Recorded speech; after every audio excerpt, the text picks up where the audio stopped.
Moving on to chapter 23. Okay. You magically have a hat on. And a jacket. Okay. So, yeah, this Torah portion was going so long, we decided to... This is part 2. Yep. So let's continue. Thou shalt not raise a false report. Put not thine hand with the wicked to be an unrighteous witness. Thou shalt not follow a multitude to do evil. Neither shalt thou speak in a cause to decline after many to wrest judgment. That is a really hard commandment to keep. Oh, yeah? Yeah.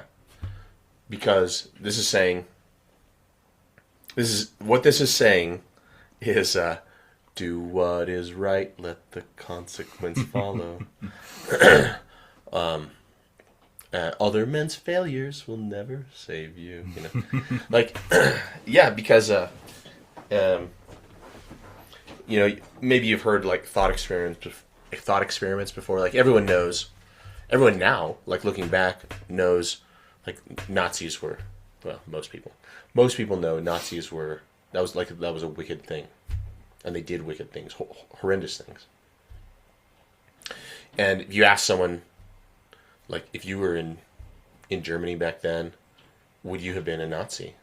And everyone wants to say no, but like the German people who are living there, they're not wicked people. They're just normal people. Yeah. And normal people, like all of us are, we easily get swept up into, going along with the crowd. Mob mentality. Mob mentality. Yeah, and even if we disagree secretly, people will go along with it because the repercussions for going against the grain, against the crowd, can be drastic. It's called deviance. Normally, deviance is associated with negative deviance, but there's also positive deviance. But deviance is a vulnerable position. It's just deviation. Yeah. When you deviate from the mainstream, it's vulnerable. Yeah. Yeah, but we are called to be a peculiar people, right? Different. A deviant people. I say that a positively deviant. In the technical. Yeah. Not a common sense, but in the technical sense. Yeah. Interesting. Yeah. Deviate from Babylon. That's what I'm saying. Yeah. And, for me, we all saw this displayed, recently with all of the government overreach. Mask up. Yeah. Lockdowns, limiting. It was the strangest thing, right? We shut down schools, but kept bars and liquor stores open, and closed down churches, and closed down small businesses, but kept big businesses open, and the government got to decide which businesses were essential. I hated that. And there's many other things that I could name, right? We had, actually, we're going to talk about the Passover here, Passover and unleavened bread in a minute, but, at the time, there was rules in place, decrees in place that, you cannot have more than 10 people in a house together. And, but we celebrated Passover anyway.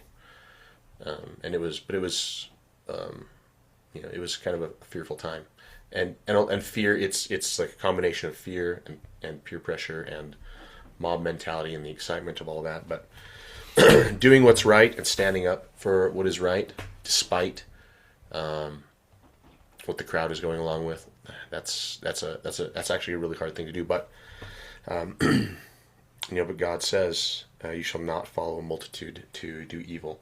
I'll actually say one more thing. Like this is actually, to me, I've actually quoted this before when talking to people about Torah. Because, the person I was talking to says, Christianity, rejects this stuff. And, even Mormonism to some extent. And, I said, well, even if everyone rejects it, I'll do what I believe is right rather than going along for the sake of tradition. And I know that not everybody who, people have actual, legitimate reasons for doing things, so I don't want to, paint with too broad a brush, but it is a difficult thing to do, to stand alone based on principles. So, okay. Neither shalt thou countenance a poor man in his cause, but I think there's a JST on that one. A wicked man. A wicked man. Yeah. But don't worry, the poor are not left out. Down in verse 6, shall not rest the judgment of thy poor in his cause. So, actually, later on in verse 8, we also have, don't take any gift. Gift blindeth the wise. Now, this is talking about Bribery, yeah. Don't even if you think, oh, I'll just accept the present and still give a right ruling, your judgment will be clouded, as it says. Yeah, it blinds the wise. What is the 10th commandment? Yeah. Thou shalt not covet. And bribery is, this is a related concept.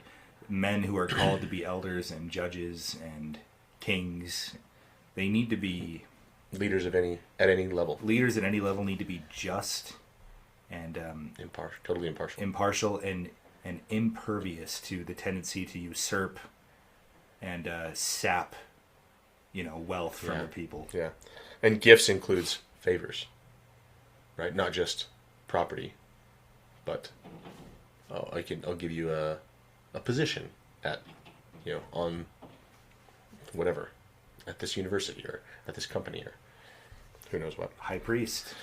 Or religious positions as well. Yeah, that happens. If you pay me money, that has happened. You'll be high priest. Historically, yeah. Yeah, Second Temple Judaism. That's right. Yeah, totally corrupt. Now here, verse 4 and 5 are totally amazing because this is right here Sermon on the Mount stuff. Mm-hmm. I mean, this is this is Sermon on the Mount stuff. Yeah, I know you mentioned last time, everything that Yeshua says in the Sermon on the Mount that seems to be a step up from the law is actually in the Torah somewhere, or the Tanakh. I would say he quotes from Psalms and the prophets, in the Sermon on the Mount as well. But there is no higher or lower law in the Sermon on the Mount. There's just the law that already exists. Yeah, he's pointing them. Yeah, exactly. Go ahead. Yeah, he's pointing them to the law. He's recapitulating the law. This is a renewal of the covenant, and he's emphasizing things that they may have forgotten about, or showing the proper interpretation of things. So yeah, the Hebrew word for new is the same as renew. So when we read about a new and everlasting covenant, we're talking about a renewal of the everlasting covenant. That's the only way for something to be new and everlasting. Yeah, right. Are we simultaneously, right? Right. Yeah. Are we saying that the covenant at Sinai was not everlasting then? It was considered a new and everlasting covenant. It just means renewed. Yeah. Okay. Okay, so it says, if thou meet thine enemy's ox or his ass going astray, thou shalt surely bring it back to him again. Your enemy's animal is running down the street. You're not supposed to just be turn a blind eye or celebrate. You're not supposed to celebrate nor even be neutral about it. Well, his problem. You were to go out of your way to bring it back to him. This is a high calling right here. Yeah, go ahead. I'm going to read the second one and then... Okay. If thou see the ass of him that hateth thee, lying under his burden, and wouldst forbear to help him, thou shalt surely help with him. Even if in your heart you say, that guy hates me, I hate him, we have a bad relationship, I don't want to help, but you see that he is in need of help and you are available to offer it, God says, love your enemy. Love your enemy. Yeah, and love, love a lot of times, this is a common, I think, misinterpretation of Scripture, is that and love in general, even in non-scriptural texts or senses. We think love is a feeling. Love is how we feel about someone, but really love is how we treat someone. Would you agree? Yeah. Like love is an act. Love is a verb. Like Yeah, I've heard people say and that. that's actually all Hebrew is rooted in that sort of active principle. Yeah. So faith is the same. It's active. It's Yeah. it's not. It's not a feeling. It is something that we show. It's actionable and Yeah. Go ahead. well, just like thoughts and words matter, absolutely. But actions are really what show who you are. That's why I can't stand when politicians say the right thing, and so people just trust them. But I'm like, look at what they're doing, though. They're doing the opposite of what they're saying. Actions are what matter most. 100%. Actions actually reveal thoughts and beliefs, like more than words do, right? Yeah. And Yeshua says, "If you love me, keep my commandments." Right? That's the greatest commandment is love God, and Yeshua says what that means, and of course he's quoting Torah. If you love me, keep my commandments. Okay, that's like a summary of the Shema, right? Okay. All right. Verse 9. He repeats it again. Thou shalt not oppress a stranger, for ye know the heart of a stranger, seeing ye were strangers in the land of Egypt. Like think of others like you. This is the second commandment. Love your neighbor as yourself. Like think of your neighbor, like you know what your neighbor thinks and feels generally, because we all are humans having this experience. You have had hard times before. You have had heartbreak before. You've had loneliness before. You've had sickness. You've had temptation. All the things. And so treat them the way that that you would treat yourself. Right? Beautiful. Okay.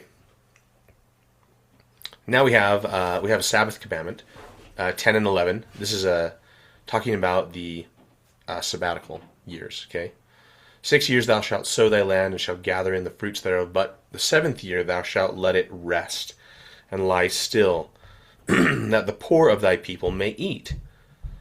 Okay, and what they leave, the beasts of the field shall eat. And in like manner shalt thou deal with thy vineyard and with thy olive yard. I love this so much. Why? Because it shows how much God cares. Yeah. Yeah, I mean, you can see his heart there. Now, even in the years when they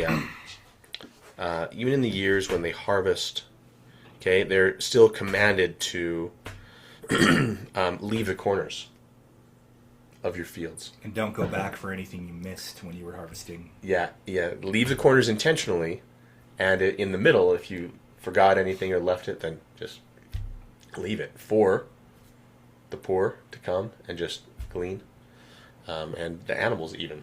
God's even concerned with the animals and their well-being. It's amazing. And he obviously wants more. He wants the people to become Zion, to be equal. But this is a really good foundation. He's illustrating a principle here. Take care of the poor. And he's pointing people towards complete equality. Yeah. And I love that it's but it's like even in the commandment to take care of the poor, like God is even merciful to those who have. He's like, you don't even need to like there's not a commandment to harvest the corners and like go distribute it to the poor. You don't even have to do anything. You just leave it and invite the poor to come, and if they aren't, or let them, we're going to let everyone know that the poor are invited to take the corners of and the leftovers from anyone's field at any time. He's not saying you men of industry who have families and businesses and things already, you guys need to take this extra time and energy and go out and feed the poor. He's saying just leave it. Yeah. I like that. It's not like the the poor don't just sit on the side or whatever and wait to be served. Like, they have to do work too. Hey, that's dignifying. It is. That is important. It is important. Yeah. Right. I love that. Now, if you how does this apply? Does this apply to us? Yeah. So, if you ask the rabbis, they will say this commandment only applies when you're actually in the promised land. So, I guess if we're going to go by that, then the question is, are we in the promised land? Are we in a covenant land? I mean, yeah. And I'll go so far as to say is anywhere where there is a covenant person, a saint, that is a promised land. Because anywhere a saint resides is holy ground. Okay. I like that. It's a holy place. So I just think... Or it can be, right? It can be. It should be. Your home should be. Mm-hmm. So in the past, we have kept this, like when we've had like a regular garden.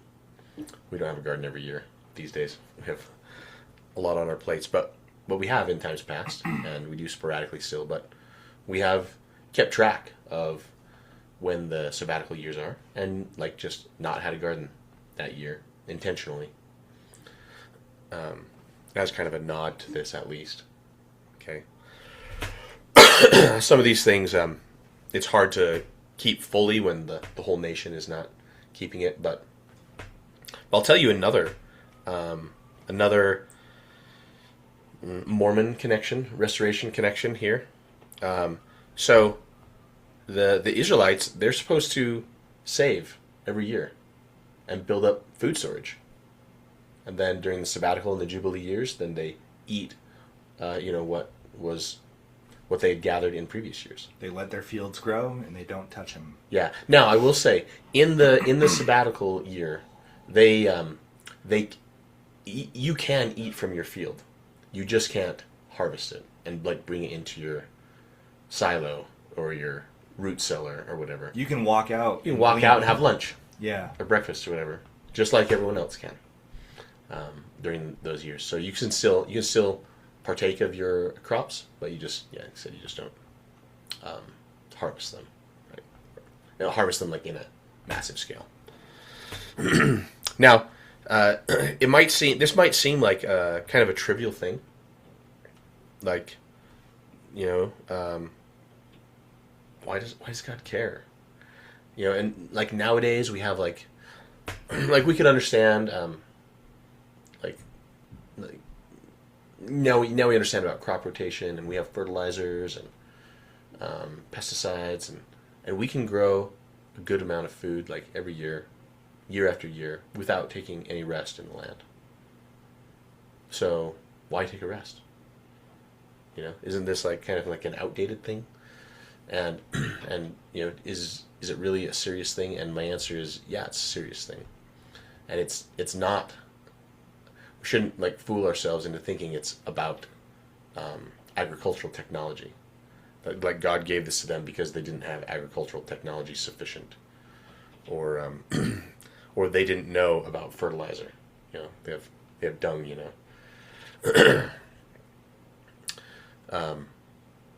But this actually is given as the not necessarily the reason for the Babylonian captivity, but this commandment is given as the reason for the length of the Babylonian captivity. Whoa!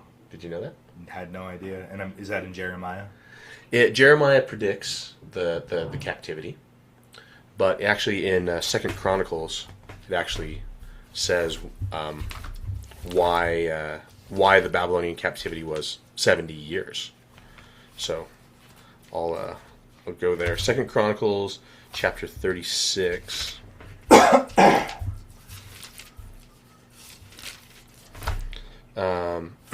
20 and 21, so it's right at the end of 2 Chronicles. And them that had escaped from the sword carried he away to Babylon, where they were servants to him and his sons until the reign of the kingdom of Persia, to fulfill the word of Jehovah by the mouth of Jeremiah, until the land had enjoyed her Sabbaths. For as long as she lay desolate, she kept Sabbath to fulfill 70 years. So the land enjoyed her Sabbaths. So basically, they had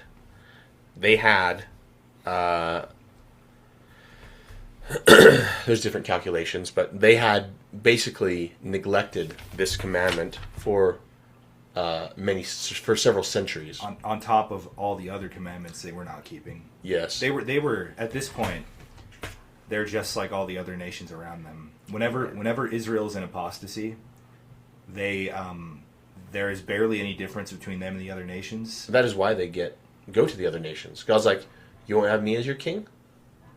Then have Baal as your king. Mm-hmm. We do the same thing, and we have Nebuchadnezzar as your king. But yet we claim chosen status, though. Yeah. We do the same thing, but we're saying, but we're chosen. Yeah, right. Yeah, and they said that too. Yeah, exactly. Right. It's the ultimate hubris. So it was 400 years ish that they had not kept this, and those sabbatical years added up until God said the land is going to have its rest, and it's going to rest for 70 years to make up for all those. So neglected. They hadn't done that since like David.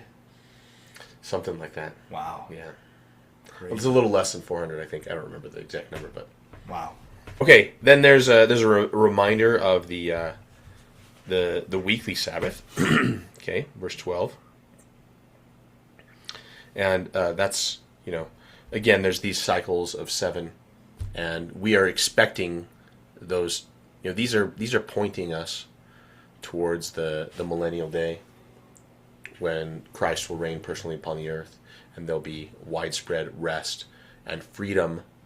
These laws about slavery, 6 years, and then in the 7th year free, is again pointing towards this millennial day when we will be free from sin, and Satan will be bound, who is the master of the world right now.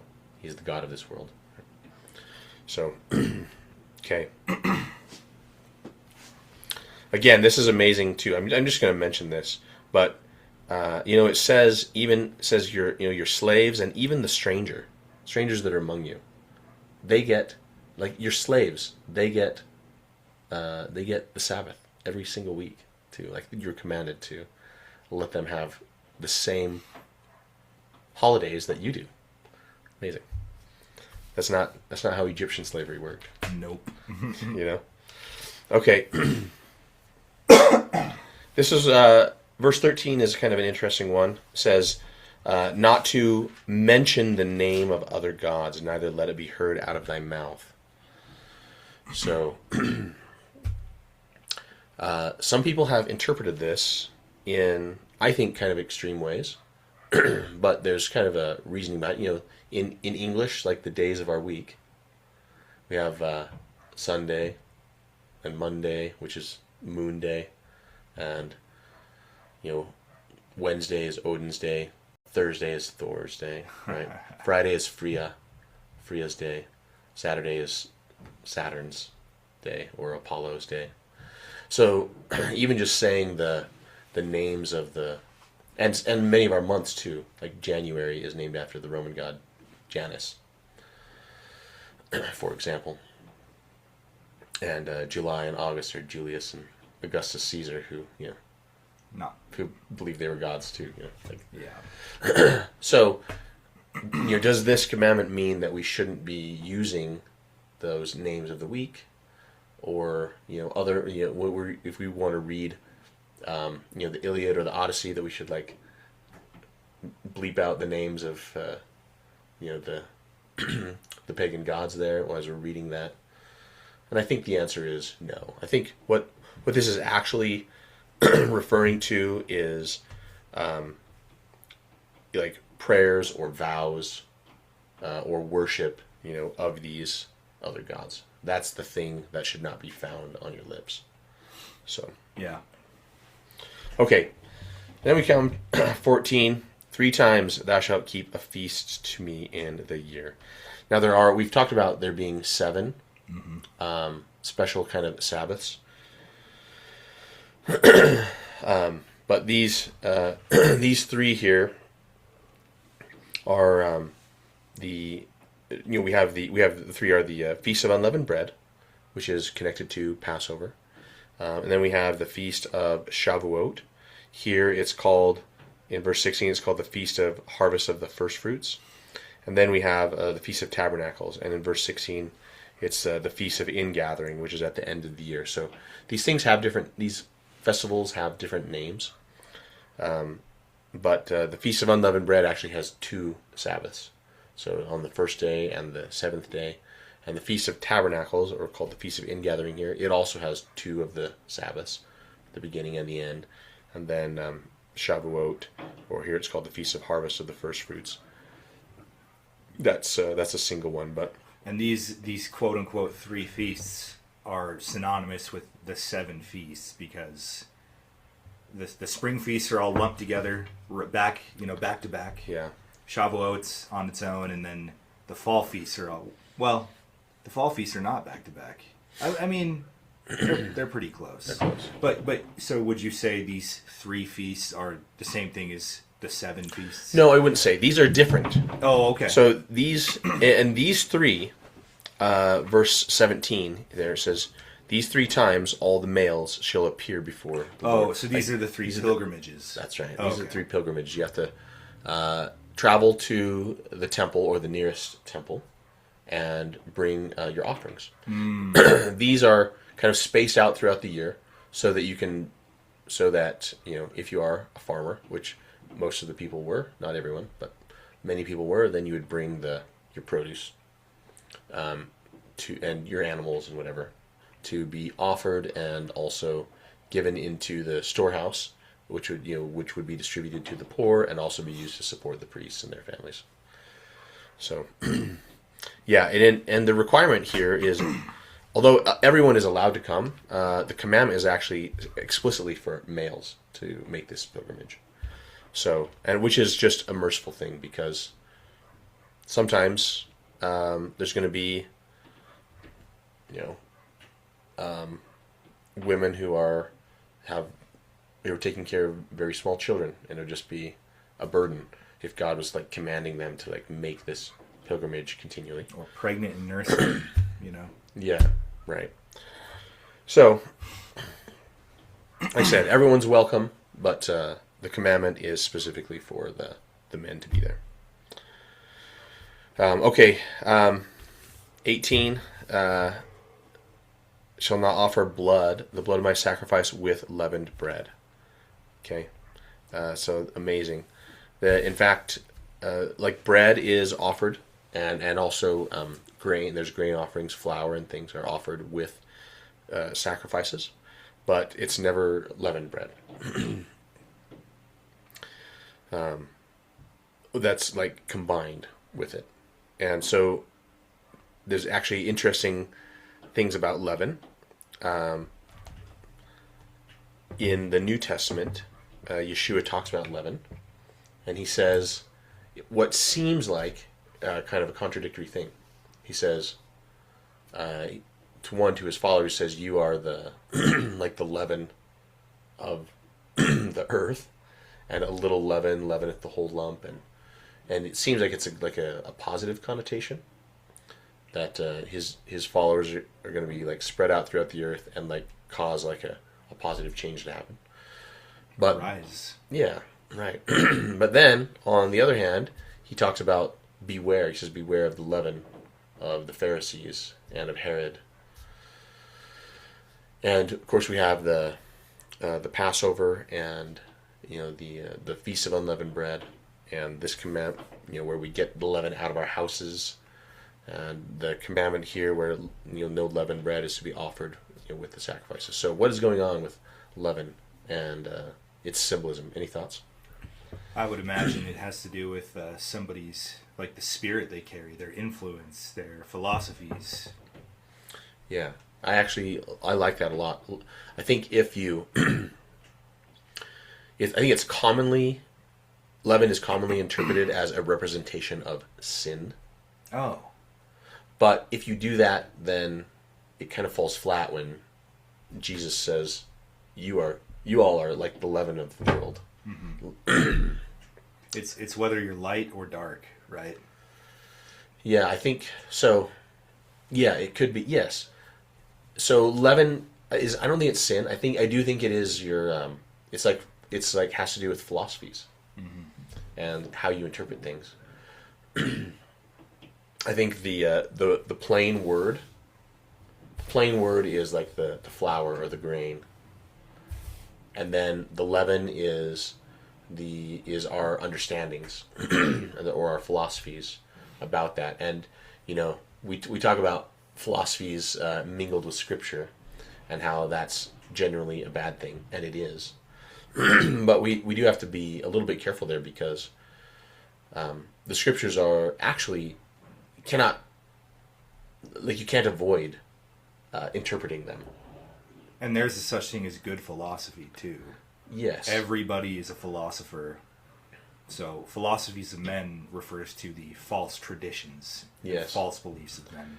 Yeah, and I would say the problem with traditions, and this is borne out in the New Testament with abundant clarity. Yeshua is repeatedly going after them. The traditions that they have that contradict the commandments. The traditions that nullify or supersede the commandments, he's chiding the religious leaders of his day repeatedly for those kind of violations. So, at the same time, he's observing traditions that don't contradict. For example, we have Yeshua going to the temple to observe the festival of Hanukkah in John chapter 10, verse 21 or thereabouts. Hanukkah is not a commanded feast in the same way that we have unleavened bread and tabernacles and Shavuot, and we'll talk about some of the other ones later. It's not commanded at all. It is just a tradition, but it's a tradition that doesn't contradict any of the commandments, and so that is like a healthy, good. It's a good tradition. Yeah. So I think the leaven is actually the philosophies or traditions that we add to the Scripture, and those can be good or bad. Pure or impure? Yeah. Yeah. I wouldn't say pure or impure. What would I say? I don't know, good or bad. But when we have the festival of unleavened bread, it's a time to think about. It's because it's always good to go back to just the Scriptures and clear away the notions that we may have about it, the traditions, the ideas that have been handed down, to see, just to like have the pure stuff. That's what I would call pure. Is just the Scriptures. It's easy sometimes, and I've fallen into this trap before, and maybe those online have before. It's tempting to want to just like read or listen to what other people think about the Scriptures instead of getting into the Scriptures themselves. I like to just listen to podcasts about the Scriptures or like read this, books about this podcast. like this podcast. What? So there's not a problem with that. It's not a problem in and of itself, but it is a problem if that is the only thing you're consuming. That's what I'll say. Yeah. So if you have not studied your Scriptures and you've only been listening to the Acts 15 podcast, then you should go follow Yeshua and study the Scriptures themselves. Yeshua never watched a YouTube channel. Well, yeah. I mean, he knows everything now. And then too, but you know what I mean. Mm-hmm. Yeah. Okay. Okay. Any other thoughts on that? No, that's great. Okay. Let your leaven be good. Yeah. Let it be good. Let it be in accordance with light and truth. Yeah. That's what I mean by pure and impure. Okay. I like that. Amen. Okay. So, first fruits here in verse 19. Okay, we bring those to the Lord. Can we keep that today? Well, you know what they would do is the first fruits were part of their, like they would bring those as offerings. So again, first fruits being the first like batch of produce that that comes in spring. Yeah, that's right. The first, Right. The first, it's like the first harvest of like you plant a tree and it like comes to maturity after 3 or 4 years, like in the 4th year or something, it finally like is bearing fruit. That first harvest you don't eat. Goes to God. Goes to God. Yeah, and we may not have a temple or like priests who will accept that, but maybe you do. Maybe you take that to your bishop, and the bishop's not going to accept it as tithing. The church doesn't really want donations in kind anymore. At least not that kind of donation. They don't have a mechanism for distributing it. But you can just give it to the bishop as a gift, or take it to the give it to the homeless beggar on the street. Take those first apples or those first peaches or whatever. Yeah. Okay. Now there's the last line there. Thou shalt not seethe a kid in his mother's milk. Again, we're going to talk about this. I think is this the second time that we mentioned this, or is this the first time? So this verse is interpreted by Jewish interpreters to mean that we're not to eat milk, dairy and meat products together. So you can't have even in the same meal.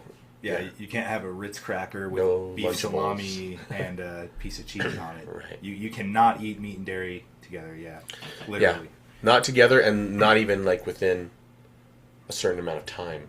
Like you have to wait a few hours. If you eat one, wait a few hours before you have the other. And this is how modern rabbinic Jews approach this scripture. Yes, and this is a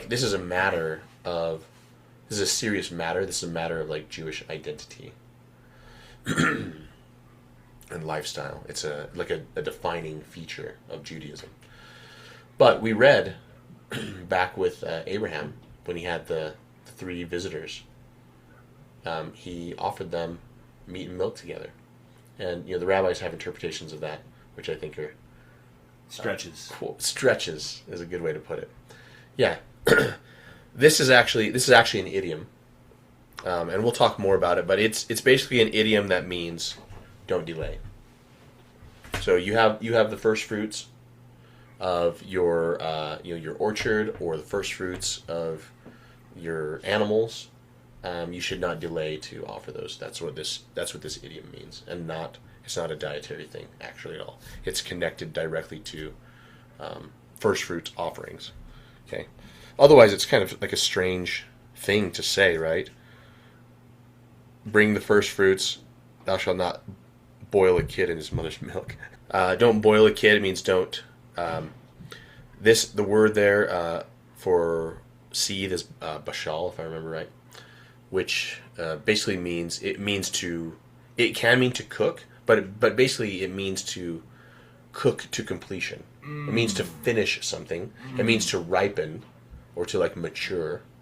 And so, we read, let's see, back in chapter 22, verse 30. Oh, no, we did. Oh, let's see.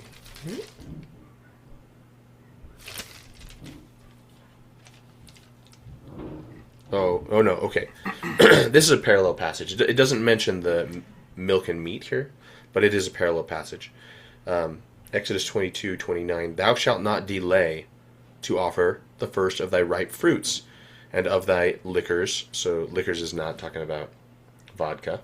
It's talking about wine and oil, basically. Things that you press. Okay? And the firstborn of thy sons shalt thou give to me. Likewise thou shalt do with thine oxen, with thy sheep. 7 days it will be with its dame. On the 8th day you shall give it to me. So it's about a kid nursing it with its mother's milk. Yeah. So the idiom is don't let the the kid mature and grow to like an adult animal. Because if you like delay until the point where it's like an adult, then you might be tempted to break the commandment. At least that's one interpretation. Because it's like, oh, that actually turned out to be a beautiful buck. And maybe, you delay to the point where the buck is now like impregnating some does, and so now you're getting offspring.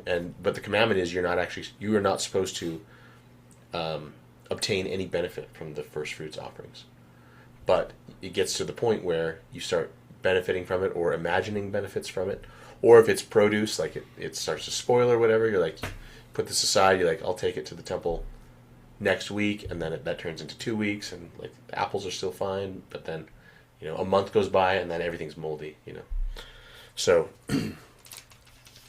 so I think that it's an idiom for not waiting, not delaying needlessly.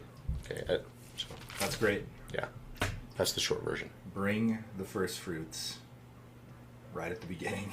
Yeah, right. When God commands, do it. Mm-hmm. Okay.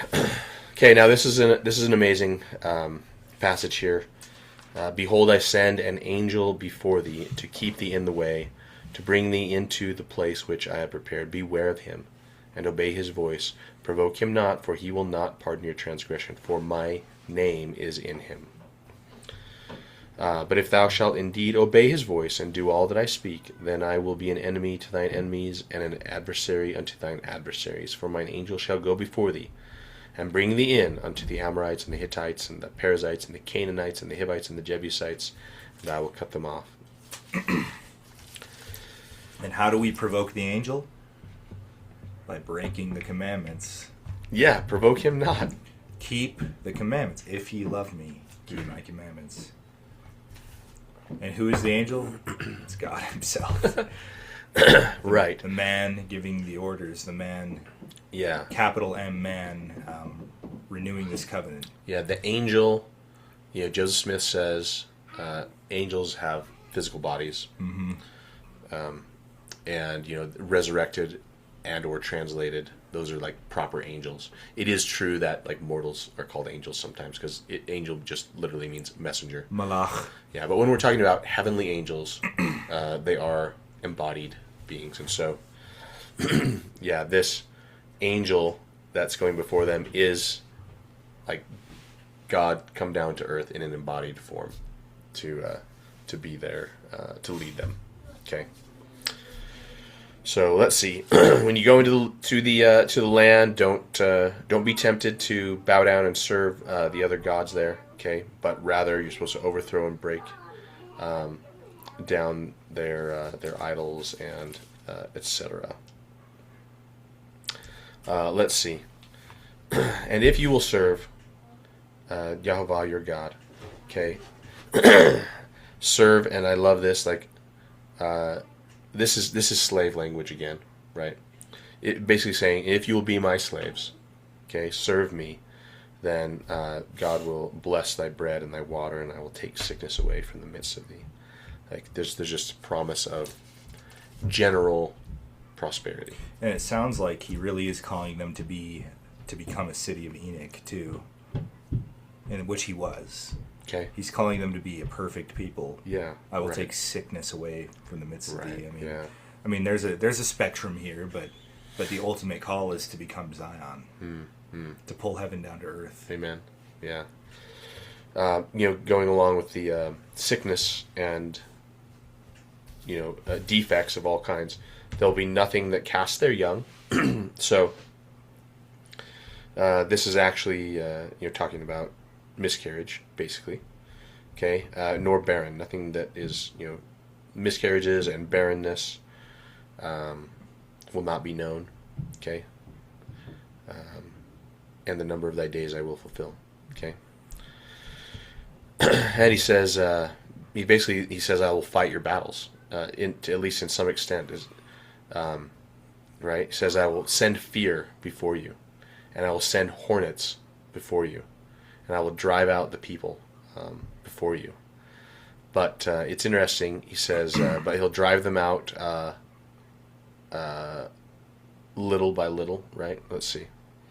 I will not drive them out before thee in 1 year, lest the land become desolate, and the beasts of the field multiply against thee. Okay. Lions and stuff like that. Yeah, I guess. I don't know. I'm sure there's some spiritual meanings there. Like if you have empty land. The beasts begin to take over. Yeah. Right? Right. It'll be a wilderness. It'll be, right, it'll be, it reminds me actually of when Yeshua is talking about a man who has an evil spirit that's cast out, and the evil spirit goes around and wanders in the wilderness and then gathers 7 other spirits worse than him, right, and brings them back to the man. And if he finds that the man's house, his body, right, his temple is empty, then the evil spirit plus the others will like take up abode there. So it's kind of like a similar thing. Like if you're looking at this in like a spiritual meaning on this. Yeah. Yep. Hornets is the same thing. I will send hornets before the. I don't know if you actually read that, but that's one of the.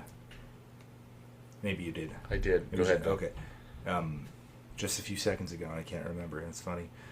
So, like it's like fear or dread.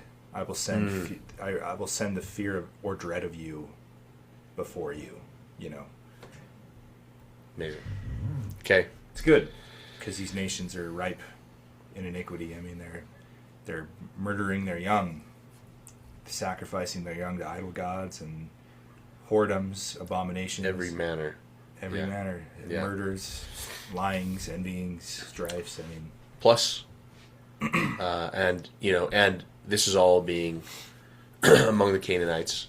We find out later on that this is all being like the engine of all this depravity is the fallen angels and their offspring, the Watchers, the giants. Yeah, that's actually the Watchers. If you read related literature, they were a huge deal.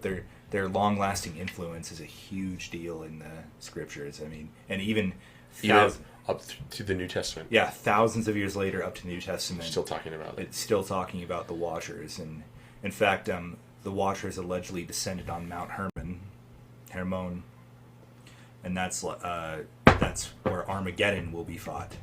That's the Valley of Megiddo is adjacent to Mount Hermon. Yeah, that's not an accident. That's ground zero. That's ground zero. Interesting. So there's something to that story. People kind of poo-poo First Enoch, but there is something to that story. Mm-hmm. Yeah, I'm a believer.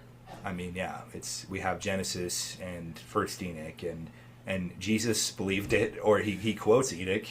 Right. The Apostle Jude says there will be watchers among you in the last days. Peter. Yeah. Okay, Peter. No. Both of them. Yes. Both of them. I mean. Yeah. Yeah. So interesting. Okay. We'll get there next year. Yeah. That's right. Yeah, we're planning on doing the New Testament next. Right. Okay. All right. So then he says he's going to give you the bounds of the land there. From the Red Sea even to the Sea of the Philistines, and from the desert to the river. And that river, that's down in the footnote, that's the Euphrates. Okay. But in other places, God says the promised land will be like everywhere your foot touches. This kind of goes to what you were saying. Anywhere where a consecrated saint is standing is holy ground. It is. It can be. Truly, it is holy ground. If you were a true saint, if you have the Spirit of the Lord in you, where you stand is holy. I love that. Because you are a temple at that point. Okay. All right. And then again, like a recapitulation there, don't make covenant with them nor with their gods. But if you do, right, then it will be they will make thee sin against me. It says, it will be a snare unto thee. Like if you serve their gods, it will be a snare unto thee, because it's going to, those effects trickle down to your children, and eventually, the corruption just grows. Okay, on to 24. This is the last chapter. Starts off, and he said unto Moses, who's he? The angel. The angel. That's exactly right. Okay. He said to Moses, come up to Yahweh. So come up the mountain. You, Aaron, Nadab, Abihu, and 70 of the elders of Israel, and worship from afar off. So this calling of the 70 elders, this is where we get this is where we get the office of 70. This is the origins of that. Okay, it goes back to Torah. Of course, in the New Testament, Yeshua, he calls 70 as well, and but these 70 end up becoming this is the Sanhedrin. This is the council of they do kind of a lot of things. They're missionaries and also judges. I like that. But it's cool. It is cool. Yeah. But even the 70 goes before this. Like 70 goes back to the number of Jacob's descendants that went down into Egypt, and 70 goes back even further than that to like the dispersal at the Tower of Babel. And there's symbolically, historically, there's that's represented by 70 different nations. The table of nations. That's exactly right. Yeah. With each their own god. Yeah, assigned to them, right? Yep. Okay. And then that's upended because all the gods do not do justice. They don't. Yeah. Scripturally speaking. Correct. Yeah. So, amazing. So, God says, come up, Moses and these select men. But only Moses is going to come all the way up, okay?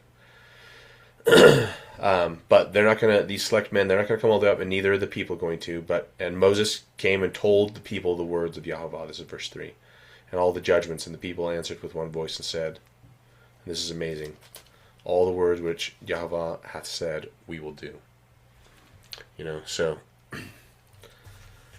I wonder sometimes, if you were there, if you had been there in person. I mean, it does say everyone kind of said that. It does say everyone said that. So, which is pretty amazing. But I think it's always tempting, not to, I guess.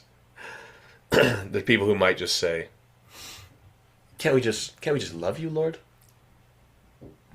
Right? Doesn't even make sense. We can cut that out. No, it's fine. Okay, Moses wrote those words. Okay, he built an altar. Amazing, 12 pillars to represent the tribes. This is amazing too. Verse 5. He sent the young men, the children of Israel, which offered burnt offerings and sacrificed peace offerings of oxen unto the Lord. And these aren't Levites. Yeah, they're not Levites. And what are they doing? Offering, it says burnt offerings and peace offerings. This is before Torah, though. This is before Torah. Well, this is before... During Torah, but before the sacrificial system is laid out. This is before Leviticus. Yeah. How is that a thing? Well, it's because it's always been a thing. Mm-hmm. And even though they were in a state of apostasy, they still knew what's up. Okay, and so... Yeah, this is a renewal of the covenant that has existed since Adam. Since Adam, yeah. That's what the Book of Mormon says. Yeah. That blew my mind when you read Alma 12. I didn't catch that. I didn't ever read it that way. And by the way, Alma 12 and 13, just some of the key chapters in the Book of Mormon. You should just read them. Amen. Okay, so half the blood gets put on the altar, and half the blood goes down and he gets and sprinkles onto the people. Okay. Again, he writes it in a book. Again, they repeat all that Yahweh has said we will do and be obedient. So real quick, yeah, can we just briefly explain the symbolism here? Being sprinkled with blood. What is the blood doing?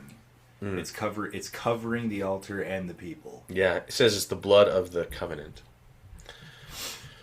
So this is, anciently, and even in modern times, we still retain this symbolism, but like covenants are made with blood.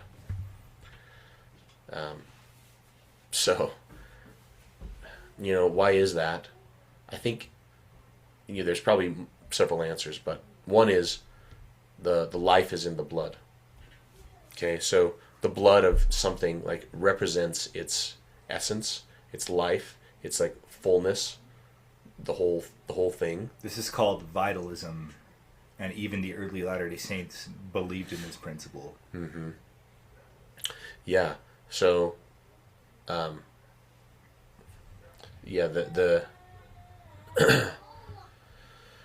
so like just some examples of like, so I was going to say the Hebrew word for like is translated as make a covenant is the word make is karat, which is to cut, literally to cut, but it's kind of an idiom. It's an idiom with a reality behind it. It's an idiom, but not an idiom. So to cut a covenant. Cut a covenant is like the literal translation. Yeah. And like the scriptures have this kind of imagery throughout where, of course, obviously a lot of times it's done with animals, right? And there'll be an animal sacrifice between two parties, and they'll make some agreement, and the animal will be killed. And the understanding is, at least one of the understandings is, if either of us fail to live up to our part of the covenant, then may this be us, is basically the otherwise if we keep the covenant, then the animal will just die, and this has obviously this has like atonement significance, because it's like the lamb slain for us, and if we keep the covenant, then it's the lamb's blood. And if we break the covenant and separate from it, then it will be our blood. D&C 19. I have seen Latter-day Saints reject this very. They've taken a strong stance against it, but it's doctrine.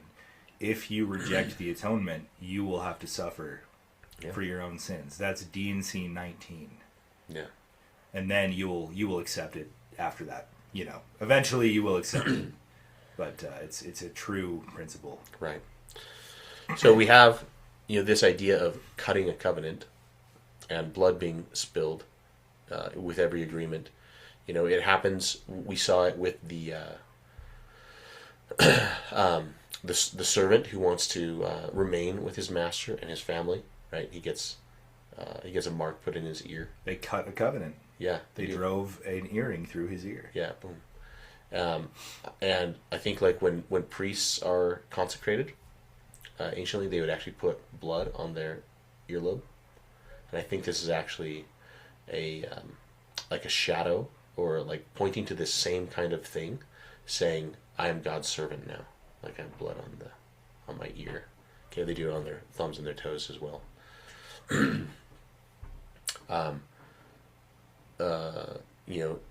Often, when husband and wife are first intimate, like there's blood that's like involved there. A covenant is cut, and that's by design, divine design. And then again, like when children are born, like they come with blood, like there's blood involved there too. And then of course we have all the atonement and the blood of Christ and animal sacrifices. So there's lots of that. But this idea of cutting a covenant, we have this preserved in our language. Sometimes we'll say let's cut a deal. Like you heard that, right? Cut a deal. Yeah. That is actually like directly from the Hebrew idiom of cutting a covenant. or strike a bargain. Strike a bargain, or like even silly things, like you say at the on the playground in elementary school, cross my heart and hope to die. Like you make a promise and say, I promise, cross my heart and hope to die. Like cross my heart means like cut my heart open, It's a penalty. It is a penalty. Yeah, and for those who are old enough or curious enough to or blessed enough or blessed enough to have studied or participated in the more full or original endowment, like these penalties were part of that. Very similar phrases, because that's how covenants are always made. Like proper covenants are made with blood or the threat of blood. So, yeah, I think it's serious. Very serious. And when you enter into a covenant relationship, you are literally becoming one. Whether it's a married couple, or a people in God, or an individual in God, you are becoming one being, one life. So to renege on that is to die. You are being severed off. Yeah, right. That's why penalties are integral for covenant. It's important. And I guess I wanted to just briefly explain the blood. Why altar, and why is the altar and the people being sprinkled with blood? The Hebrew word translated as atonement is kafar. And a huge aspect of the purpose of the sacrificial system is to purify the sanctuary, because impurity builds up in the land, whether it's moral impurity or ritual impurity. We're going to get into all this. This is like a little taste. Those things encroach on the sanctuary and the people, and blood is what purifies. So to cover the people in blood and the altar in blood is to purify the space and the people in that space. And we're going to get into this in depth in Leviticus especially, but also in the New Testament too. So, okay, there's that. Beautiful. Little teaser. Okay. All right. Starting verse 9 here. Then went up Moses and Aaron, Nadab and Abihu, and 70 of the elders of Israel. And they saw the God of Israel. And there was under his feet, as it were, a paved work of sapphire stone, as it were the body of heaven in his clearness. That's so cool. It's wow. Yeah. So, pretty amazing. The the colors in the scripture have symbolic meanings. And if you didn't know, the color blue represents heaven and also represents the commandments.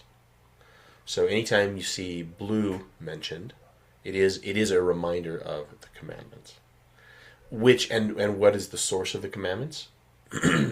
Heaven, which is blue, right? So when you look up at the sky, right, you see blue. But here it's talking about they see they're on the mountain, but they're also like taken to God's throne room, or God's throne comes there. Either way, it's a throne theophany. Yeah. Okay, so they see God's throne room, and they see that it's made of sapphire.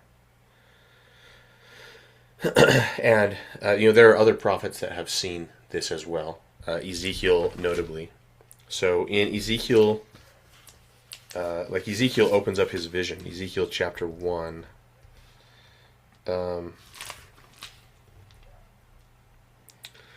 Verse 26. And above the firmament that was over their heads was the likeness of a throne as the appearance of sapphire stone. And upon the likeness of the throne was the likeness as the appearance of a man above upon it. Okay, then he goes on, but he sees the heavenly throne. It's sapphire. In Ezekiel chapter 10, he mentions this as well. I looked and beheld the firmament that was above the head of the cherubims. There appeared over them, as it were, a sapphire stone, as the appearance and likeness of a throne. So they're having this throne theophany, which is amazing. And it says that's the goal. That's what the endowment is. You're practicing this in the endowment. Yeah. So this is really cool. The symbolism here is really amazing, because we've mentioned this before. This is the plan of salvation kind of thing in a nutshell. Okay, not in a nutshell. In parable, I guess, in this story of Israel. So, pre-existence, right? We lived in heaven. Jacob, Abraham, Isaac, Jacob. They lived in the promised land, which is heaven. Okay, Jacob has descendants, and then the descendants, like when they get numerous enough, the descendants go down into Egypt, which is the world. They condescend. They condescend. Yeah. There, everything is good for a little while, before they are accountable, but then they fall into bondage, which is sin, and they spend their time building up the world until an intercessor comes, the blood of the Lamb frees them. Okay, and they're baptized as they leave Egypt. They receive the Spirit, right, the pillar of fire and the cloud. And then there's a period of wandering in the wilderness. God feeds them like on the regular. This is like sacramental insignificance, and the water from the rock, sacramental insignificance as well. And then they come to the mountain and they get the law, which is also like preparatory to their actually entering into the promised land and like establishing the kingdom. There they also receive, like at the mountain, which is the temple, okay, because temples are mountains, they actually receive marriage, because the Shavuot is this marriage feast, okay, and the Ten Commandments are basically the ketubah, the marriage contract, and God says, "You'll be my people, I'll be your God. Let's make a deal." Okay, and then they go up even higher in the mountain, and have like a personal visitation. And this is a feast, and this is the wedding feast. Yeah, right. So this is all like plan of salvation and like temple imagery. Hero's journey. Yeah, beautiful. Okay. It says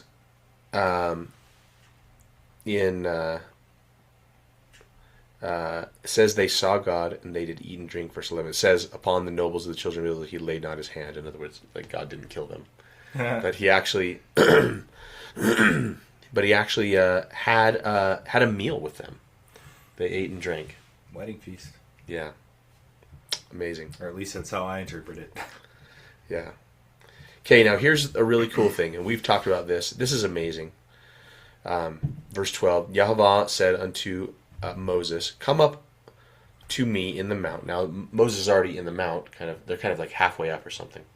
So Moses is invited to go up even higher. And be there, and I will give thee tables of stone, and a law and commandment which I have written, that thou mayest teach them. So here in English it says tables of stone. In the Hebrew it says tables of the stone. It uses the definite article. So the stone, ha-eben, yeah. So, or eben. So what stone are we talking about? Well, the only stone that's mentioned is the one in verse 10, just a verse back, sapphire. That was part of the throne room. So the implication here is that the commandments, that the first set of tablets that Moses received were written on sapphire. And that they were like from the throne room of God. They were like a tile of the Yes. throne room. And one of these days we will go and take a tour, and there'll be like a bell jar like covering the spot where the first with a little plaque saying this is, no, I don't know. But yeah.